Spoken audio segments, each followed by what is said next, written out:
تو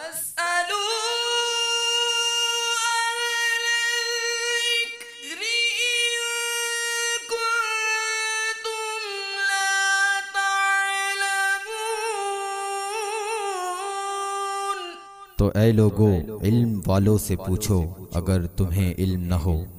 الحمدللہ رب العالمین والصلاة والسلام علی سید المرسلین، اما بعد فاعوذ باللہ من الشیطان الرجیم، بسم اللہ الرحمن الرحیم۔ الصلاة والسلام علیک یا رسول اللہ وعلی آلک واصحابک یا حبیب اللہ۔ الصلاة والسلام علیک یا نبی اللہ وعلی آلک واصحابک یا نور اللہ۔ میٹھے میٹھے اسلامی بھائیوں اور مدنی چینل کے ناظرین، سلسلہ دارالفتہ اہل سنت میں آپ کو ایک بار پھر مرحبا کہتے ہیں۔ الحمدللہ عز و جل، اس سلسلے میں ہم شریعت کے احکام سیکھنے کی کوشش کرتے ہیں۔ آپ کی کالز ہوتی ہیں اور دارالفتہ اہل سنت کے ہمارے مدنی اسلامی بھائی جو مدنی عالم ہیں آپ کی کالز کے جواب عطا فرماتے ہیں۔ آج کے ہمارے سلسلے میں پرٹیکولر کوئی موضوع نہیں ہے، یہ سلسلہ آج کا آپ کی جو کالز ہمارے پاس پہلے سے موجود ہیں انشاءاللہ تعالی اس کے جوابات دیے جائیں گے۔ اچھی اچھی نیتوں کے ساتھ سلسلے میں شامل رہیے، آخر تک رہیے، اہم مدنی پھول تحریر کیجئے، انشاءاللہ تعالی علم دین کا خزانہ آپ کے ہاتھ آئے گا۔ درود پاک کی فضیلت سے سلسلہ شروع کرتے ہیں۔ فرمان مصطفیٰ صلی اللہ تعالی علیہ وسلم ہے، جس نے مجھ پر 10 مرتبہ درود پاک پڑھا اللہ تعالی اس پر 100 رحمتیں نازل فرماتا ہے۔ صلو علی الحبیب صلی اللہ تعالی علی محمد صلی اللہ علیہ وسلم۔ ہم اپنے جو مدنی عالم ہیں دارالفتہ اہل سنت کے، ان کو مرحبا کہتے ہیں۔ سلسلے میں ماشاءاللہ آپ نے وقت عطا فرمایا، تو سلسلے میں جو ہماری کالز موجود ہیں وہ دے دیجئے تاکہ ہم اس سے متعلق جوابات لے لیں۔ جی ارشاد فرمائیں۔ کال غلام عباس اتاری عرض کر رہا ہوں، ضلع ننکانہ صاحب کے شہر سجروالا میں۔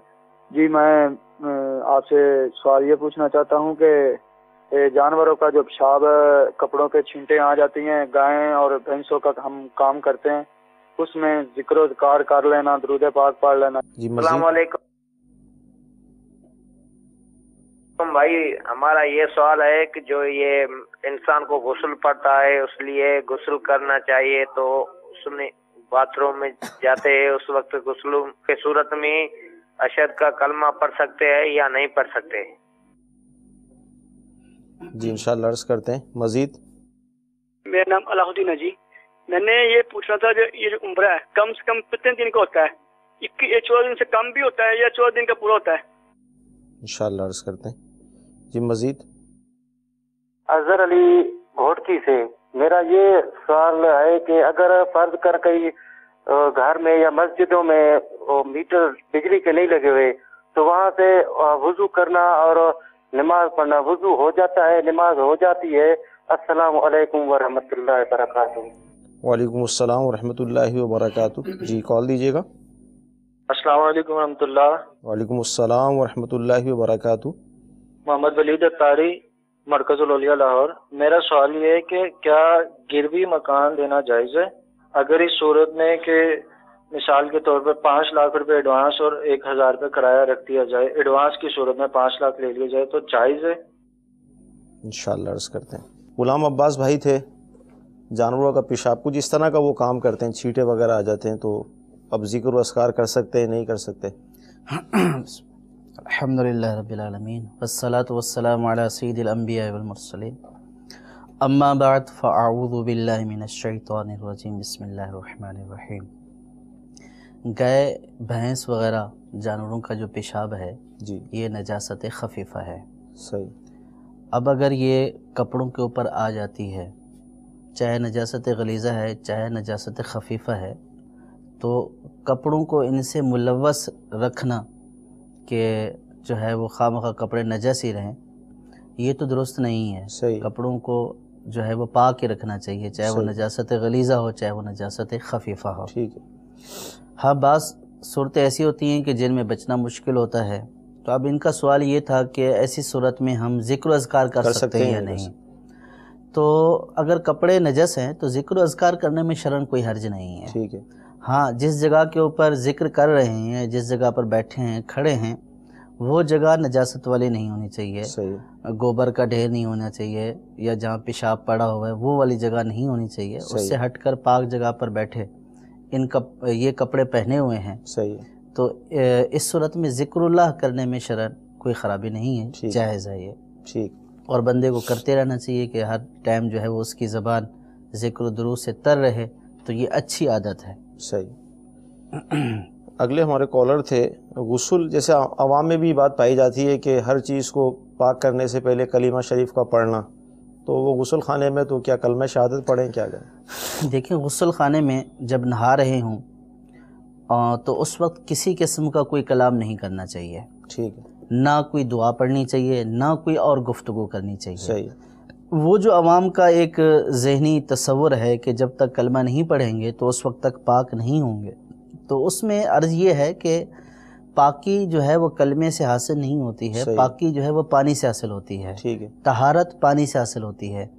اگر اپنے ناپاک جسم کو پانی سے پاک کر لیا تو جسم پاک ہو گیا، صحیح، تو جو طہارت مطلوب تھی وہ حاصل ہوگی اگر اس کو صحیح طریقے سے کر لیا، اس کا جو شرعی طریقہ ہے۔ صحیح، تو اب کلمہ شریف پڑھنا ہے، کوئی دعا پڑھنی ہے، تو کپڑے پہن کر جب باہر آئیں تو اس وقت کلمہ شریف بھی پڑھیں، دعا بھی پڑھیں۔ کلمہ شریف پڑھنے، دعا پڑھنے میں کوئی حرج نہیں ہے، صحیح، لیکن کلمہ شریف کو اس تصور سے نہ پڑھا جائے کہ جب تک یہ میں نہیں پڑھوں گا تو پاک ہی نہیں ہوں گا، تو ایسی بات نہیں ہے، طہارت پانی سے حاصل ہو چکی ہے، کلمہ نہ بھی پڑھیں تو طہارت حاصل ہو جائے گی۔ صحیح، تو لیکن وہ جو مقام ہے وہ بھی نجاست کا مقام ہے، صحیح، عموماً جو ہے وہ ایسی جگہوں کے اوپر ذکر اللہ کرنے کی بھی ممانت ہے۔ صحیح، تو جب باہر آ جائیں تو اب جو ہے وہ کپڑے پہنے ہوئے ہوں تو اس صورت میں کلمہ شریف پڑھنا ہے، دعا پڑھنی ہے، درود پاک پڑھنا ہے، جو بھی ذکر و اذکار کرنے ہیں وہ کر سکتے ہیں۔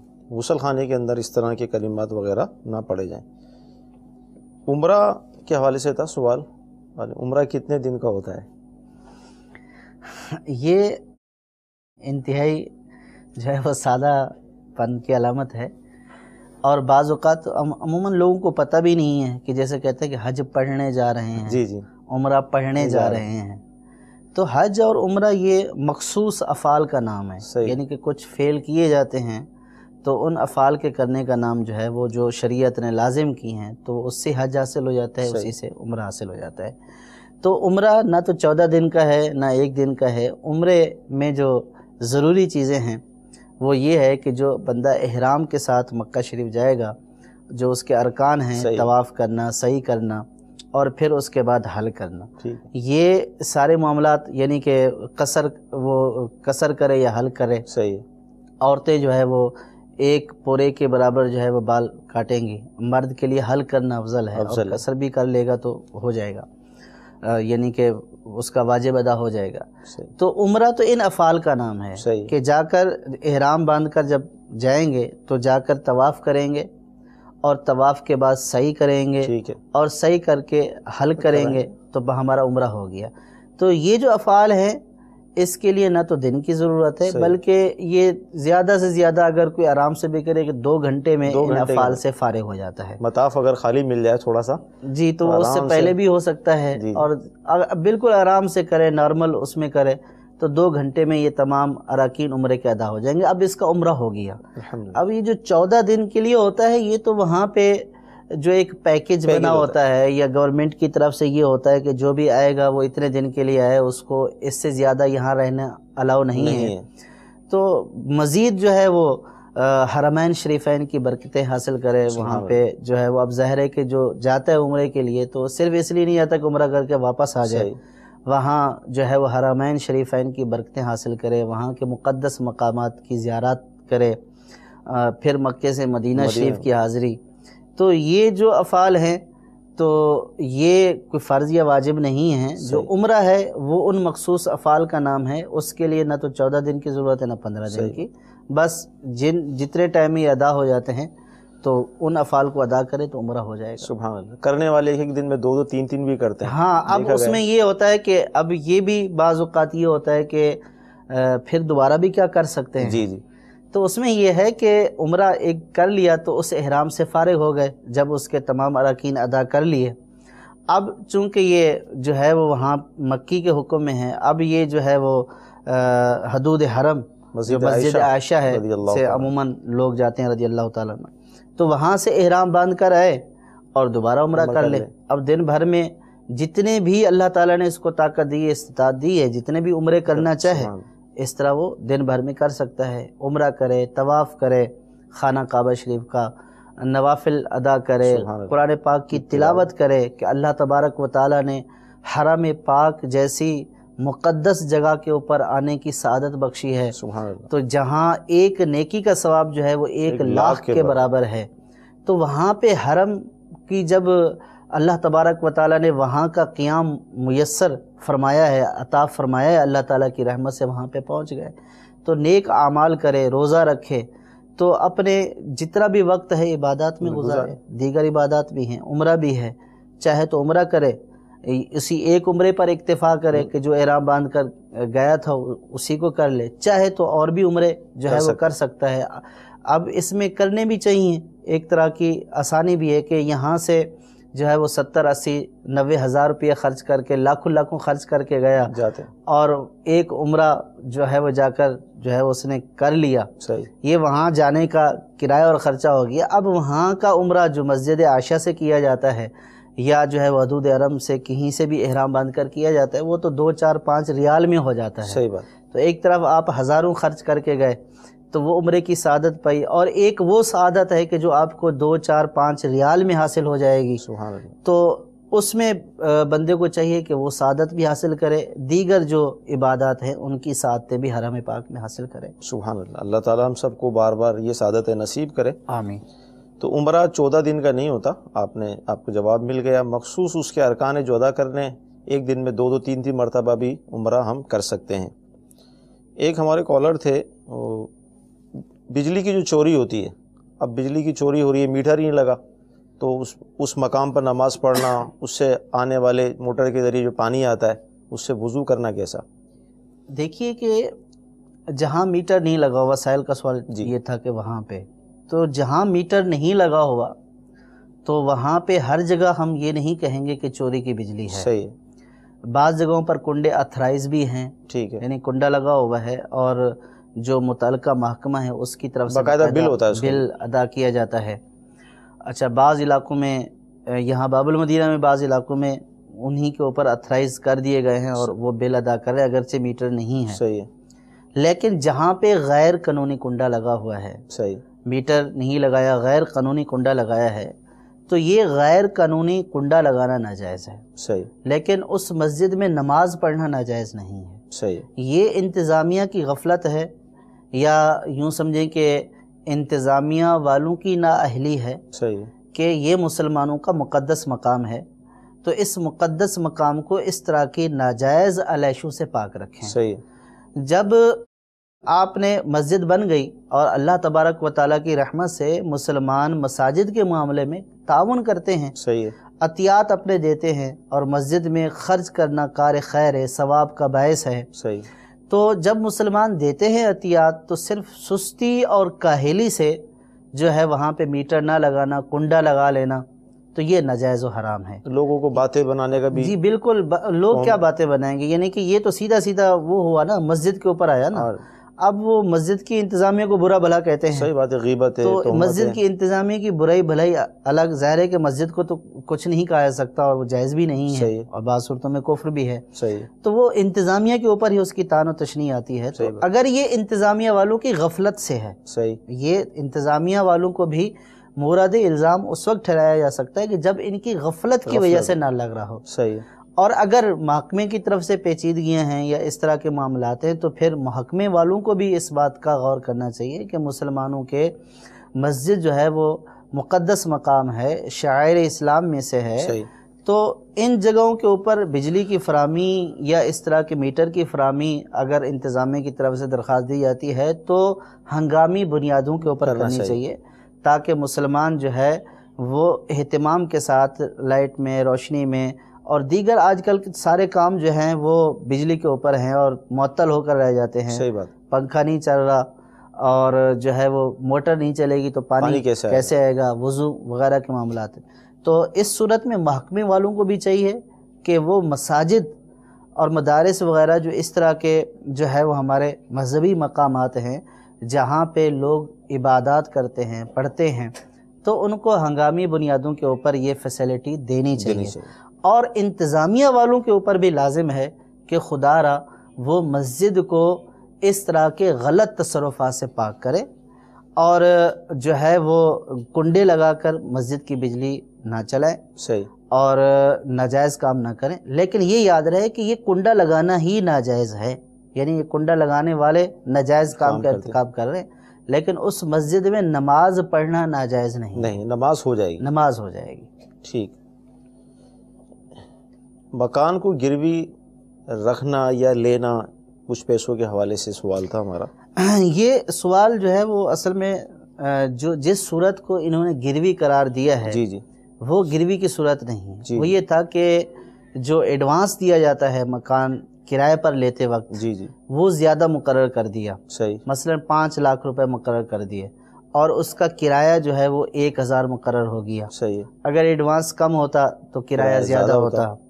تو یہ صورت گروی رکھنے کی نہیں ہے، یہ صورت اجارے کی ہے، اور اجارے میں جو ایڈوانس لیا جاتا ہے تو بعض لوگ جو ہے وہ چونکہ یہ زیادہ رقم لی جا رہی ہے اور کم کرایہ لیا جا رہا ہے، تو اس لیے اس کو گروی سے انہوں نے تشبیہ دی ہے، لیکن یہ گروی نہیں ہے، یہ اجارہ ہے۔ اگر اس طرح کوئی اجارہ کرتا ہے کہ بھئی آپ ایڈوانس اتنا دے دیں اور آپ کا کرایہ اتنا ہوگا، تو شرعاً اس میں کوئی حرج نہیں ہے، جائز ہے۔ بقیہ جو گروی کے معاملات ہیں، مکان گروی رکھنا ہے اور جو ہے وہ گروی رکھ کر پھر اس سے نفع اٹھانا ہے یا کسی کو اجارے پر دے دینا ہے، تو یہ ناجائز ہے۔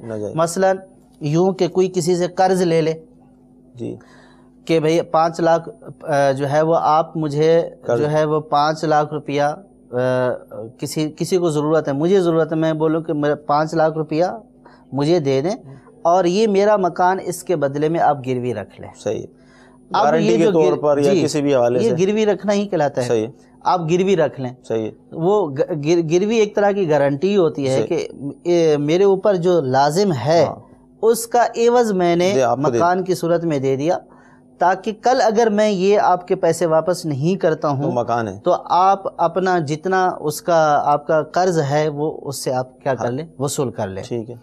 تو اب اگر فرض کیا مجھے ضرورت تھی 5 لاکھ روپے کی، میں نے آپ کو یہ بولا کہ آپ یہ میرا مکان گروی رکھ لیں، مجھے 5 لاکھ روپیہ دے دیں۔ صحیح ہے۔ اب اس صورت میں آپ نے مکان لے لیا، اگر اب اس مکان کو کرائے پر دینا آگے یہ ناجائز ہے۔ صحیح، کہ گروی چیز سے نفع اٹھانا جائز نہیں۔ صحیح، تو یہ صورت گروی لے کر اس سے نفع اٹھانا یہ جائز نہیں۔ یا میں خود اگر اس میں اپنا کوئی سامان رکھ دوں، گودام بنا لوں، ہاں، کوئی نفع اس سے نفع ہر طرح کا نفع اس سے، چاہے خود اٹھائے چاہے کسی اور کے ذریعے سے اٹھوائے۔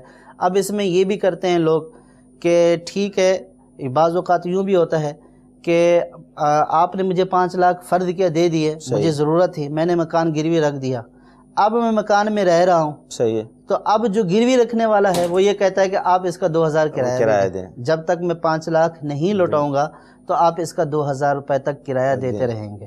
جب 5 لاکھ روپیہ آپ ادا کر دیں گے تو اس وقت کرایہ ختم ہو جائے گا۔ یہ صورت بھی ناجائز ہے، چاہے اس کو اجارے پر دے رہا ہے۔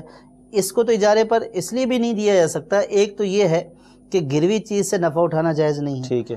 دوسری صورت یہ ہے کہ اس کا خود اپنا مکان ہے، اس نے بطور امانت رکھا ہوا ہے، گروی کا حکم بطور امانت ہوتا ہے، تو یہ اپنے مکان ہی کو اجارے پر لے رہا ہے، کیسے لے گا؟ تو اپنی چیز کو ہی اجارے پر لینا یہ بھی جائز نہیں ہے۔ تو اس طرح کی جو صورتیں ہوتی ہیں گروی رکھنے کی یہ ناجائز ہوتی ہیں۔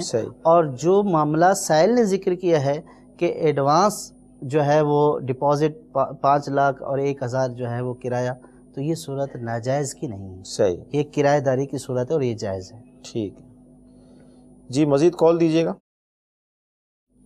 مرید حسین اطاری عرض کر رہا ہوں، میرا سوال یہ ہے مفتی صاحب سے، فجر سے پہلے کس وقت تک آپ وتر پڑھ سکتے ہیں؟ فجر سے پہلے وتر انشاءاللہ عرض کرتے ہیں۔ جی مزید؟ ہاں جی، لیاقت علی ہمارا جی، ہم نے عمرے پہ جانا ہے جمعے والے دن، ہم نے یہ پوچھنا ہے احرام ادھر سے ملتان سے بننے چاہیے یا ادھر جا کے بھی آدمی باندھ سکتا ہے؟ انشاءاللہ عرض کرتے ہیں، اللہ تعالیٰ آپ کو توفیق دے کہ آپ پہنچنے میں کامیاب ہو جائیں۔ جی مزید ارشاد فرمائیے۔ کال السلام علیکم ورحمۃ اللہ وبرکاتہ۔ وعلیکم السلام ورحمۃ اللہ وبرکاتہ۔ میرا نام لیاقت علی اتاری کوٹ غلام محمد سے بول رہا ہوں۔ میرا دارالفتہ اہل سنت میں سوال ہے کہ کسی کی فوتگی ہوگی ہو، یعنی کوئی شخص وفات پا گیا اور اس کی میت گھر میں رکھی ہوئی ہے اور اس کے اوپر وہاں نعت خوانی کرنا کیسا ہے، یا وہ صحیح ہے یا غلط ہے، اس کی اصلاح فرما دیجیے۔ السلام علیکم ورحمۃ اللہ وبرکاتہ۔ وعلیکم السلام ورحمۃ اللہ وبرکاتہ۔ انشاءاللہ عرض کرتے ہیں جی مزید۔ جی جو ایسا ثواب کرتے ہیں یہ کرنا کیسا ہے، جائز ہے؟ جو وہاں پر سورۃ یاسین پڑھنا یا کھڑے ہو کر وہاں پر تلاوت کرنا۔ جی انشاءاللہ عرض کرتے ہیں مزید۔ سر میں یہ سوال پوچھنا چاہتا ہوں کہ میں کراچی سے بات کر رہا ہوں۔ میں یہ سوال پوچھنا چاہتا ہوں کہ اگر میرا ایک دوست ہے اور اس کا ایک کتا ہے، مطلب وہ اپنی زبان، اس کتے کی زبان اس نے ملا لی آپس میں، تو ابھی وہ پاک کیسے ہوگی؟ میرا یہ سوال ہے۔ السلام علیکم ورحمۃ اللہ وعلیکم السلام ورحمۃ اللہ وبرکاتہ۔ عرض کرتے ہیں جی مزید۔ میرا نام محمد صغیر خان ہے، میں باب المدینہ کراچی سے بول رہا ہوں۔ میرا سوال یہ ہے کہ جو شخص دو زانوں بیٹھنے پر قدرت نہیں رکھتا اور سجدے میں جا کر دوبارہ جلسے میں بیٹھنے کی قدرت نہیں رکھتا، وہ کیا کرسی پر بیٹھ کر کس طرح نماز پڑھے، تو اس کے لیے کیا حکم ہے؟ انشاءاللہ عرض کرتے ہیں۔ وتر نہیں پڑھیں، فجر کا وقت شروع ہونے والا ہے، کب تک پڑھ سکتے ہیں؟ وتر صبح صادق، طلوع صبح صادق، یعنی جب فجر کا وقت شروع ہو جاتا ہے تو فجر کا وقت شروع ہونے سے پہلے وتر ادا کر سکتے ہیں۔ صحیح ہے۔ جب فجر کا وقت شروع ہو جاتا ہے تو اس کے بعد جو ہے اب وتر قضا ہو گئے۔ ٹھیک ہے۔ تو اب اس میں کس وقت تک، یہ تو آج کل تو اوقات کے پورے نقشہ جات بنے ہوئے ہیں جی اور اس میں ٹائم مینشن ہے کہ کب جو ہے وہ طلوع صبح صادق ہو رہی ہے۔ صحیح۔ تو روزانہ کے اعتبار سے ہر مہینے کا جو ٹائم ہوتا ہے وہ تبدیل ہوتا رہتا ہے، 1-2 منٹ آگے پیچھے ہوتا رہتا ہے تسلسل کے ساتھ۔ تو جو اس کا حکم ہے وہ میں نے عرض کر دیا کہ طلوع صبح صادق سے پہلے پڑھ سکتے ہیں، وہ وتر پڑھنے کا وقت ہوتا ہے۔ اب وہ طلوع صبح صادق کا کس مہینے میں کس دن میں کون سا وقت ہوگا، تو یہ اوقات کے جو نقشہ ہے اس سے صحیح طور پر پتہ چلے گا۔ یہاں پر میں مدنی چینل کے ناظرین سے ایک بات ضرور عرض کروں گا کہ الحمدللہ مسلمان ہیں اور ظاہر نمازوں کا سلسلہ، رمضان میں روزوں کا سلسلہ ہمارا ہوتا ہے، تو دعوت اسلامی کے مدنی قافلوں میں ظاہر ہمارے ساتھ عوام الناس بھی ہوتی ہیں۔ ظاہر ہم تنظیمی طور پر ہماری اصطلاح اسلامی بھائی ہم کہتے ہیں، تو یہ بات بعض اوقات میں پوچھی بھی گئی اور محسوس بھی کی گئی کہ ہمارے گھروں میں نماز کے اوقات کا نقشہ نہیں ہوتا، موجود ہی نہیں ہوتا۔ تو جب نقشہ موجود ہی نہیں ہوگا تو ہم اپنی نمازوں کی حفاظت کریں گے کیسے؟ اب جیسے سائل محترم نے ہم سے سوال کیا کہ میں کب تک پڑھ سکتا ہوں، تو لہذا ہمارے گھروں میں اوقات صلاۃ کا نقشہ ہونا چاہیے، پورے 12 ماہ کا یہ موجود ہے۔ اور ہمارے لیے سعادت یہ ہے کہ دعوت اسلامی نے الحمدللہ پاکستان کے جتنے بھی بڑے بڑے شہر ہیں ان سے متعلق جو ہے وہ نقشہ شائع کر دیا ہے۔ آپ قریب ہی اپنے دعوت اسلامی کے مرکز میں جائیں گے، وہاں مکتبے کا بستہ بھی ہوگا، دکان ہوگی انشاءاللہ، وہاں سے آپ کو یہ نقشہ ملے گا، ضرور حاصل کریں۔ ہر مسلمان کے لیے ہمارے ساتھ موجود ہیں مدنی عالم کہ ضروری ہے کہ اس کے پاس یہ ہونا چاہیے، اس کے گھر میں ہونا چاہیے۔ ہاں عموماً یہ ہے کہ نمازوں کے اوقات تو مساجد میں ہوتے ہیں، لیکن ایک جو ہے وہ کم علمی یا اس کا علم حاصل نہ کرنے کی وجہ سے بعض نمازوں کے متعلق تو یہ بھی ایک تصورات ہیں کہ پاس اس کا وقت جماعت تک ہوتا ہے۔ یعنی بہت سارے لوگ تو یہ بھی سمجھتے ہیں جماعت ہوگی تو مغرب ختم ہو گیا، پوچھتے ہیں لوگ کہ مغرب کا جو ہے وہ وقت بس مختصر سا ہے۔ تو جب ہماری ایسی صورتحال ہے اور پھر ہم اگر باجماعت نماز ادا بھی کرتے ہیں تو کبھی کبھی ایسی صورتحال بھی ہو جاتی ہے، ایمرجنسی کی حالت میں گھر میں نماز پڑھنی پڑ جاتی ہے، تو اب اس میں وقت کے اندر ہی ادا کرنی ہے۔ اب یہ نہیں پتہ چل رہا ہوتا کہ ٹائم کتنا باقی ہے۔ اگر فرض کیا کہ تھوڑا سا ٹائم باقی ہے تو پھر اس صورت میں جو ہے وہ کچھ خصوصی جو ہے وہ اہتمام بھی کرنا پڑتا ہے، جیسے غسل فرض ہے، اب ٹائم اتنا رہ گیا ہے کہ اگر غسل کریں گے تو نماز قضا ہو جائے گی، تو اب تیمم کر کے نماز ادا کریں گے، اس کا دوبارہ اعادہ کریں گے۔ تو یہ جو احکام ہیں کہ اس صورت میں سنتیں ترک کر دیں گے اگر فرض فوت ہونے کا اندیشہ ہے، تو اب فرض کیا کہ 4 منٹ تھے، غسل وغیرہ کرنے کے بعد 4 منٹ بچے، اور وہ پڑھتا ہی ایسے ہے کہ اور پڑھنی بھی ایسی چاہیے اطمینان سے کہ 4 منٹ میں اس نے سنتیں ادا کر لیں. اب جو فرض جو اہم تھے جو ضروری تھے وہ قضا ہو گئے ہیں اور ان کا گناہ بھی ہوگا. صحیح. تو اب اس صورت میں یہ ہے کہ اگر اس کے پاس یہ اوقات کا نقشہ ہوتا تو یہ اس کے اوپر دیکھ لیتا کہ میرے پاس جو ہے وہ کتنا ٹائم ہے. تو اب یہ 2 فرض جو اس کے اوپر فرض تھے اور جس کے قضا ہونے کے اوپر اس کو جو ہے وہ گناہ ملے گا اور عذاب کا سلسلہ ہے تو وہ فرض ادا کر لیتا اگر اس کے علم میں یہ ہوتا. تو اسی طرح سفر وغیرہ میں بھی ہم ہوتے ہیں تو بلکہ پاکستان بھر کے جو ہے وہ مقامات کی نقشہ جات کتاب کی صورت میں جو ہے وہ شائع کر دی کہ وہ کتاب اگر آپ کے پاس ہے آپ کہیں پہ بھی سفر میں جائیں مدنی قافلے میں جائیں تو آپ وہاں پہ جو ہے وہ اوقات نکال کر دیکھ سکتے ہیں.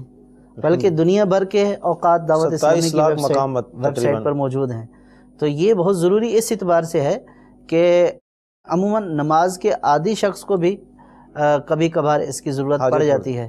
اب سفر میں جا رہا ہے فرض کہ باب المدینہ ہی میں سفر کر رہا ہے کہ اب کسی ایسی اس میں جا رہا ہے کہ اب نماز کا وقت جا رہا ہے تو اگر اس کے پاس اوقات کا نقشہ ہوگا تو کم از کم اپنی نماز کو محفوظ کرنے میں اس کی حفاظت کرنے میں کامیاب ہو جائے گا.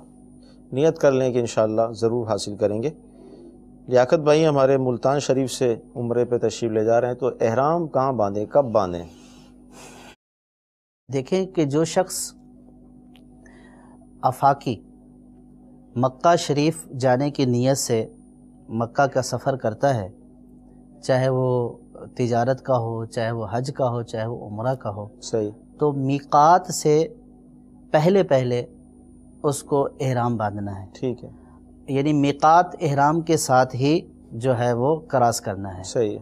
تو اب جو ملتان سے جا رہا ہے تو چاہے وہ ملتان سے باندھ لے احرام صحیح چاہے وہ جہاز میں باندھ لے صحیح لیکن میقات کراس ہونے سے پہلے جو ہے وہ اس کا حالت احرام میں ہونا ضروری ہے نہیں تو دم لازم ہو جائے گا. صحیح.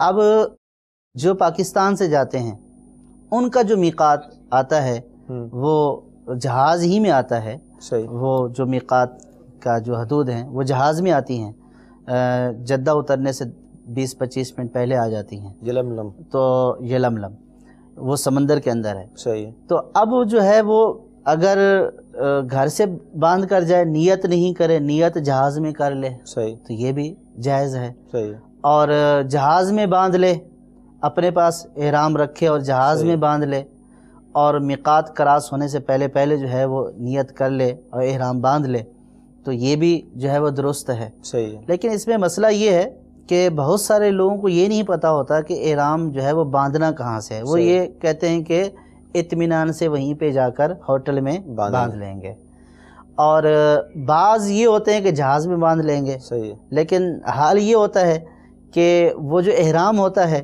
وہ سامان کے اندر پیک ہوتا ہے سامان لگیج میں چلا گیا اب جہاز میں بیٹھے ہوئے ہیں کہ اب کسی کے پاس نہ دوسرا احرام تو ہو سکتا ہے کہ کسی کے پاس ہو لیکن شرما شرمی اتنی ہوتی ہے کوئی مسئلہ ہی نہیں ہے تو وہ مانگتے بھی کسی سے نہیں ہے کہ بھئی احرام دے دو میرا جو ہے وہ بغیر احرام کے داخل ہو جاؤں گا.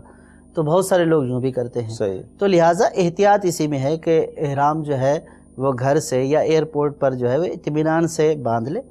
نیت نہیں کرے جب جہاز میں بیٹھ جائے تو نیت کر لے. تو یہ ایک بہتر صورت ہے اور اس میں غلطی کا امکان کم ہے. تو ہمارا جو میقات جو آتی ہے وہ چونکہ وہ جہاز کے اندر آتی ہے اور بہت سارے لوگ ایسے بھی ہوتے ہیں جو گاؤں دیہات وغیرہ سے جن نے زندگی میں پہلی دفعہ جہاز میں سفر کر رہے ہوتے ہیں تو اب ان کو یہ بھی نہیں پتہ ہوتا کہ جہاز میں ہم نے کہاں باندھنا ہے کہاں نہیں باندھنا ہے. تو شرما شرمی بیٹھے رہتے ہیں بولتے ہیں جب اتریں گے تو وہاں پہ اطمینان سے باندھ لیں گے حالانکہ اپنے اوپر جو ہے وہ دم لازم کروا چکے ہوتے ہیں اس غلطی اور اس غفلت کی وجہ سے. لہٰذا عمرے پر جائیں لیکن عمرے کے احکام سیکھ کر جائیں. حج پر جائیں حج کے احکام سیکھ کر جائیں تاکہ کم از کم جو ہے وہ بلکہ غلطی ہو ہی نہ اور اگر ہو بھی تو غلطی کا امکان کم رہے اگر ہم سیکھ کر جائیں گے. اگر بغیر سیکھے جائیں گے تو پھر یہ ہے کہ ہو سکتا ہے کہ غلطیاں زیادہ کر کے آ جائیں. ایک نفلی کام تھا اور گناہ کر کے آئے اس میں اپنی لا علمی کی وجہ سے. تو لہٰذا میقات سے پہلے احرام باندھ لینا چاہیے.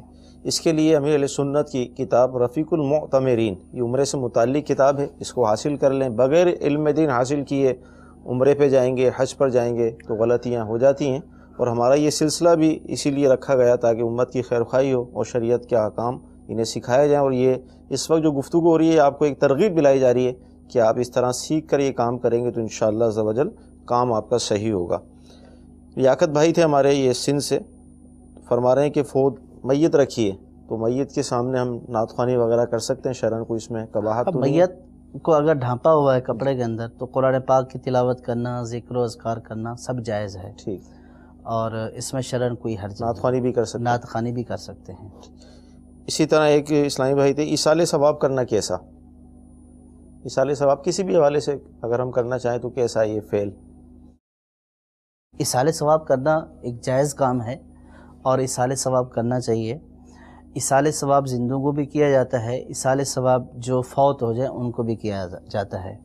ہمارے یہاں یہ تصور ہے کہ جو ایصال ثواب جو فوت ہو جائیں ان کو کیا جاتا ہے، یہ بھی جائز ہے، صحیح، اور اس اعتبار سے ان کو زیادہ ضرورت ہوتی ہے کہ اب ان کا اعمال کا سلسلہ ختم ہو چکا۔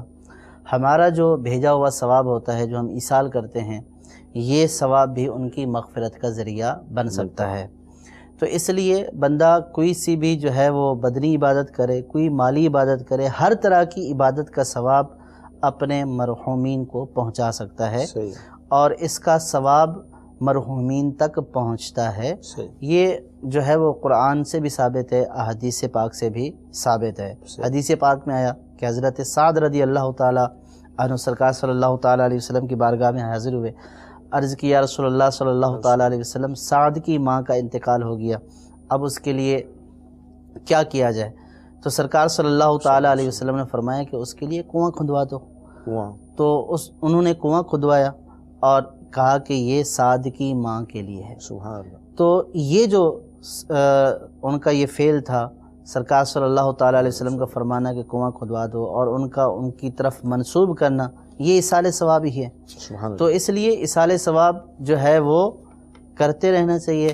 اب وہ یاسین پڑھ کر ہو، سورہ ملک پڑھ کر ہو، جو ہے وہ سورہ اخلاص پڑھ کر ہو، کوئی بھی نیکی، کوئی سی بھی نیکی، چھوٹی ہو بڑی ہو، اس کا ثواب ایصال کیا جائے گا، اور نہ صرف اس کو پہنچے گا اللہ کی رحمت سے، بلکہ ایصال ثواب کرنے والے کو بھی اس کا ثواب پہنچے گا۔ بلکہ روایات میں آیا کہ یہ جتنے لوگوں کو کرے گا اتنے لوگوں کے برابر اس کو ثواب ملے گا۔ سبحان اللہ۔ تو یہ اپنے لیے بھی ایک عمل خیر ہے، اور اپنے مسلمانوں کے لیے بھی یہ بھلائی اور عمل خیر ہے، کہ اس سے بڑھ کر کسی مسلمان کے لیے بھلائی کیا ہوگی کہ جب اس کا اعمال کا سلسلہ منقطع ہو گیا اور اس کو جو ہے وہ ثواب کی ضرورت ہے، اس کا بھائی اس کے لیے ثواب پیچھے بھیجتا رہتا ہے۔ اور قرآن پاک میں بھی ہے کہ وہ لوگ جو بعد میں ہیں تو وہ یہ کہتے ہیں کہ اے ہمارے اللہ، ہمارے ان بھائیوں کی مغفرت فرما کہ جو ہم سے پہلے جا چکے ہیں۔ تو اس طرح ان کے لیے یہ دعا کرنا، یہ ایصال ثواب کی یہ جو آیت ہے، یہ ایصال ثواب کی اصل ہے کہ ان کے لیے دعائے مغفرت کرنا اور ان کے لیے ایصال ثواب کرتے رہنا، یہ جائز ہے، شرعاً ثابت ہے، اور یہ اپنے ساتھ بھی بھلائی اور کار خیر ہے، اور یہ دوسروں کے ساتھ بھی بھلائی اور کار خیر ہے۔ انشاءاللہ ایصال ثواب کرتے رہیں گے انشاءاللہ عز و جل، اور ثواب پاتے رہیں گے۔ ایک کالر تھے ہمارے، ان کا کوئی دوست ہے، دو یہاں سوال بن جائیں گے۔ ایک تو یہ کہ کتا پالنا کیسا، اور دوسرا بتا رہے ہیں کہ دوست نے اپنی زبان کتے کی زبان سے ملا دی۔ بعض ہوتا ہے نا اپنا فن کا اظہار کرتے ہیں، دکھاتے ہیں، تو یہ زبان جو ملائی تو اب زبان ان کی ناپاک ہو گئی جیسے وہ فرما رہے ہیں، پاک کیسے ہوگی؟ یہ بدقسمتی سے فن نہیں ہے، یہ اب ایک فیشن بن چکا ہے، کتوں کو پالنا بھی ایک فیشن بن چکا ہے۔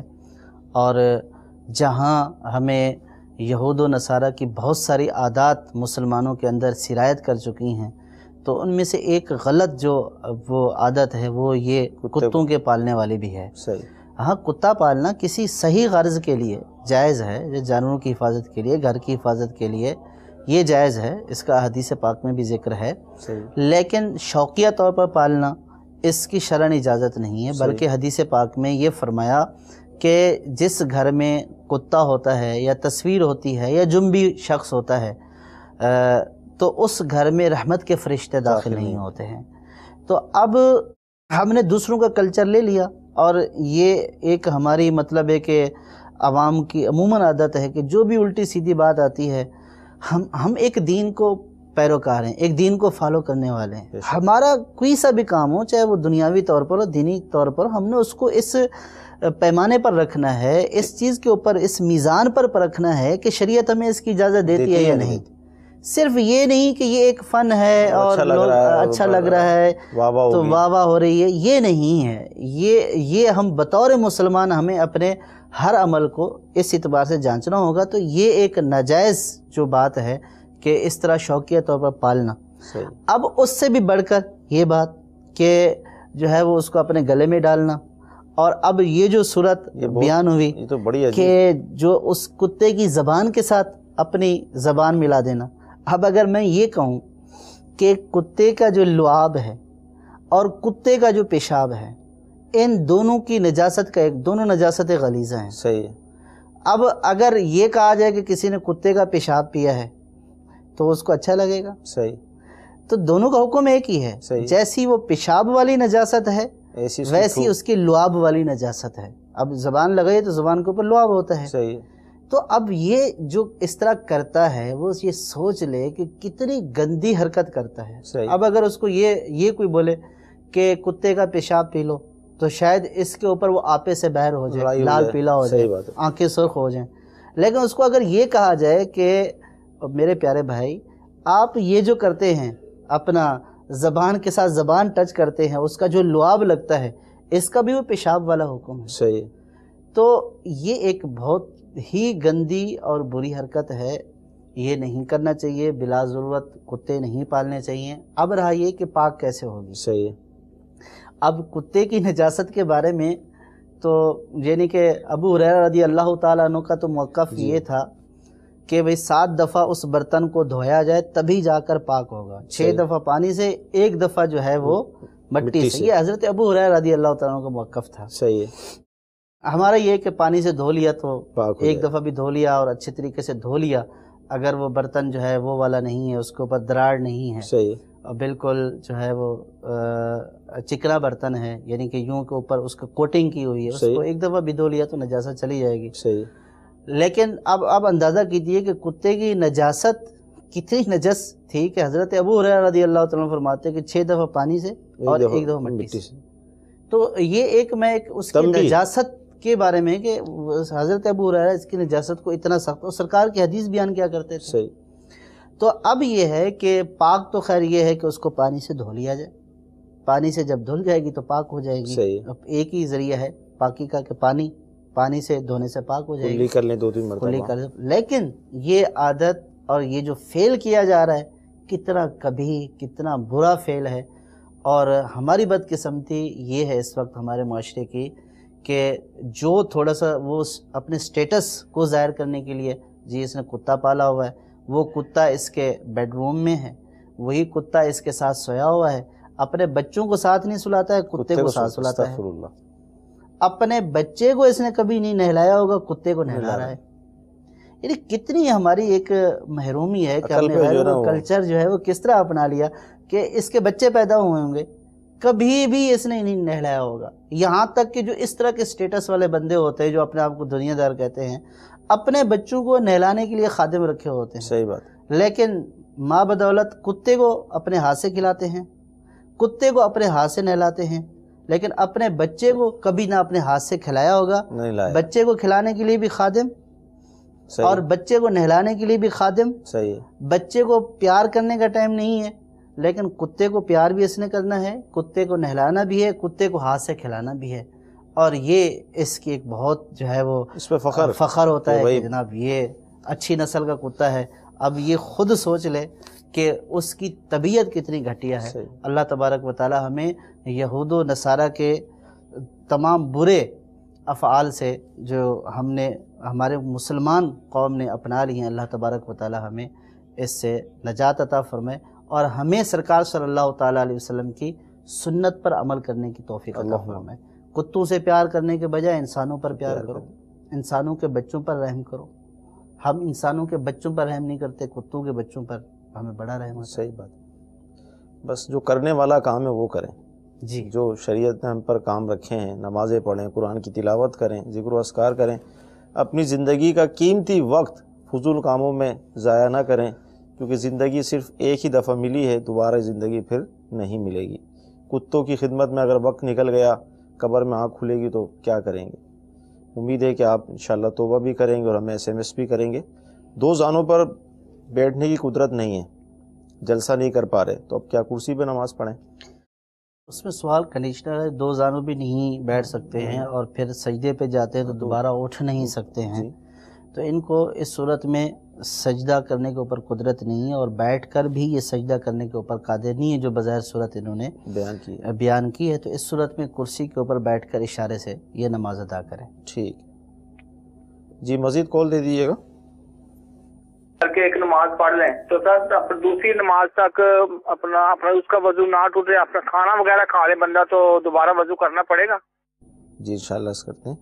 جی مزید سوال ہے جی، ایک آدمی 60,000 روپیہ لینا ہے لیکن اس کے پاس ابھی پیسے موجود نہیں ہیں، وہ مجھے موٹر سائیکل لے کر دینا چاہتا ہے قسط پر، جو کہ سود کے زمرے میں آتا ہے، میری لیے وہ جائز ہے یا نہیں؟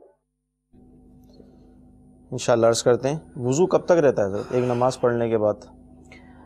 وضو جب تک وضو کے ٹوٹنے والے آثار نہیں پائے جائیں گے، جن جن چیزوں سے وضو ٹوٹ جاتا ہے اس وقت تک وضو برقرار رہتا ہے۔ یہ ضروری نہیں ہے کہ اگر ایک نماز میں وضو کر لیا تو دوسری نماز میں ضروری وضو کرنا ہے۔ اگر وضو نہیں ٹوٹا ہے، وضو برقرار ہے، وضو ٹوٹنے والا کوئی عمل نہیں پایا گیا تو وضو برقرار ہے، تو اس سے دوسری نماز بھی پڑھ سکتے ہیں۔ کھانا کھانے سے بھی وضو نہیں ٹوٹتا ہے، کچھ چیز کھائی پی ہے تو وضو ٹوٹنے والا کوئی عمل نہیں ہے، کھانا وضو توڑنے والا عمل نہیں ہے۔ ہاں یہ ہے کہ کھانا کھانے کے بعد کلی وغیرہ کر لے نماز پڑھنے سے پہلے، تاکہ جو غذا کے اجزاء ہیں وہ دانتوں میں پھنسے نہ رہیں، لیکن وضو نہیں ٹوٹتا ہے کھانا کھانے سے۔ اور یہ بھی ضروری نہیں ہے کہ دوسری نماز کے لیے دوسرا وضو کر کے ہی پڑھیں، ٹھیک ہے، یا ایک نماز کے لیے ایک ہی وضو ہے اور اس کے بعد دوسری نماز ہے تو پھر ضروری ہو گیا کہ دوسرا وضو کرے۔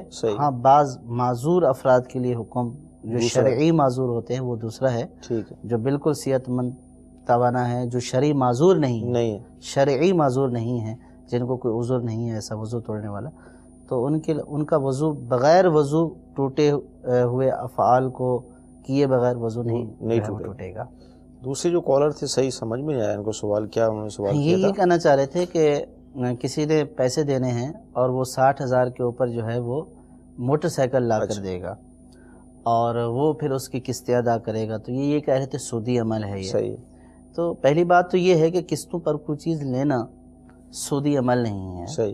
اگر اس کی قیمت متعین ہوگی کہ بھلے وہ 60,000 کی چیز ہے 80,000 میں مل رہی ہے، اس کی قیمت متعین کر دی کہ 80,000 کی چیز ہے اور آپ نے 6 مہینے میں اس کو ادا کرنا ہے، تو یہ سود نہیں ہے شرعاً۔ اور اگر اس کے کسی نے پیسے دینے ہیں اور یہ راضی ہے کہ آپ ٹھیک ہے مجھے 60,000 دینے ہیں، 60,000 کی موٹر سائیکل جو ہے وہ اٹھوا کر دے دیں، تو اس کا یہ موٹر سائیکل لینا اگر یہ راضی ہے تو جائز ہے۔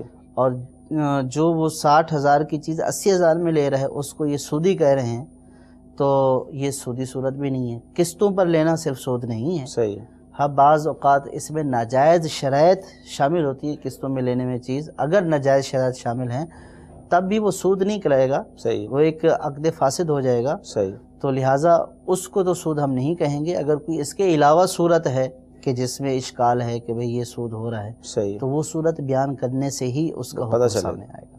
ٹھیک، سلسلے کا وقت ہمارا ختم ہو چکا ہے، ماشاءاللہ بہت زبردست گفتگو ہوئی، آپ کے سوالات کے جوابات بھی دیے گئے، تو اسی طرح آپ اپنے سوالات کرتے رہیں، انشاءاللہ جواب ملتے رہیں گے اور یوں علم دین کا خزانہ ہمارا بڑھتا چلا جائے گا۔ اللہ تعالیٰ کی بارگاہ میں دعا کرتے ہیں کہ اللہ تعالیٰ ہمارا آج کا یہ سلسلہ اپنی بارگاہ میں قبول فرمائے۔ ہمارے مدنی عالم صاحب تشریف لائے دارالفتہ سے، ان کا بھی شکریہ ادا کرتے ہیں، یقیناً بڑا قیمتی وقت ہوتا ہے ہمارے لیے نکالتے ہیں، اللہ تعالیٰ انہیں بھی جزائے خیر عطا فرمائے۔ دارالفتہ اہل سنت دیکھتے رہیے، انشاءاللہ علم دین میں اضافہ ہوتا رہے گا۔ صلو علی الحبیب صلی اللہ تعالی علی محمد صلی اللہ علیہ وسلم۔